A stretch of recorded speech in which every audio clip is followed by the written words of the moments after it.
సురక్షితమైన గృహము, a secure home. యెహోవా ఇల్లు కట్టించని ఎడల దానిని కట్టువారి ప్రయాస వ్యర్థమే. కీర్తన 127. 1. నిర్మించబడిన కుటుంబము ఎటువంటి తుఫానులలోనైనా స్థిరముగా నిలిచి దేవుని సమాధానము, ప్రేమ, రక్షణ మరియు ఆశీర్వాదములను అనుభవించును. మీరు అపవాది తంత్రములను ఎదిరించుటకు శక్తిమంతులగునట్లు దేవుని వాక్యమనే బలమైన పునాదిపై నిర్మించబడిన కుటుంబము స్థిరముగా, దృఢముగా, సురక్షితముగా నిలిచియుండును.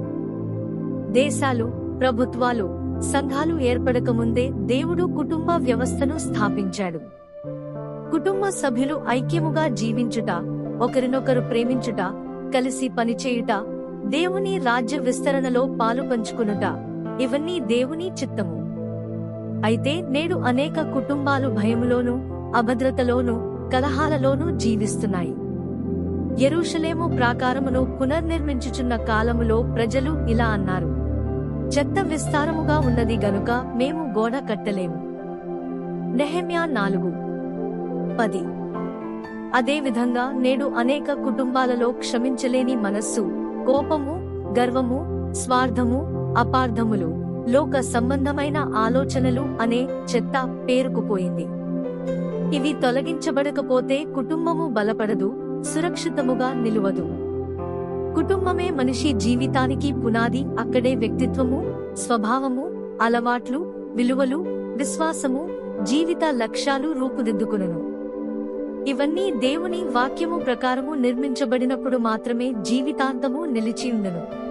నేడు సాతాను కుటుంబాలపై దాడి చేసి అపార్థములు, అయోమయములు, విభేదములు, శోధనలు, తప్పుడు బోధనలు, లోక సంబంధమైన ఆలోచనలు తీసుకువచ్చి కుటుంబాలను విచ్ఛిన్నము చేయుటకు ప్రయత్నిస్తున్నాడు. అయితే దేవుడు మనకు విజయానికి ఆయుధమును ఇచ్చాడు. మీరు అపవాది తంత్రములను ఎదిరించుటకు శక్తిమంతులగునట్లు దేవుడిచ్చు సర్వాంగ కవచమును ధరించుకొనుడి. ఎఫెసీయులకు 6:11. దేవుని వాక్యమే సత్య ఖడ్గము. అది ప్రతి శోధనను, ప్రతి అపవాది తంత్రమును జయించుటకు మనకు శక్తినిస్తుంది. మీ కుటుంబము సురక్షితముగా ఉండాలంటే కుటుంబముగా కలిసి ప్రతిరోజు బైబిలును చదవండి. కుటుంబ ప్రార్థనలు మరియు కుటుంబ ఆరాధన నిర్వహించండి. ఒకరినొకరు ప్రేమతో ప్రోత్సహించండి, అవసరమైతే ప్రేమతో సరిదిద్దండి. కుటుంబ సభ్యుల పేర్లు చెప్పి ఒకరి కొరకు ఒకరు ప్రార్థించండి. త్వరగా క్షమించండి, ఐక్యతను కాపాడండి. కుటుంబముగా కలిసి దేవునికి సేవ చేయండి. మీ కుటుంబమును ప్రభువైన యేసుక్రీస్తుకు పూర్తిగా అప్పగించండి. యేసుక్రీస్తునే మీ ఇంటికి కేంద్ర బిందువుగా ఉంచండి.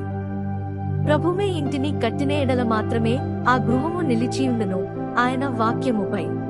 ప్రతి కుటుంబము దేవుని వాక్యమనే పునాదిపై నిర్మించబడి ప్రభువైన యేసుక్రీస్తులో ఎల్లప్పుడూ సురక్షితముగా నిలిచియుండునుగాక.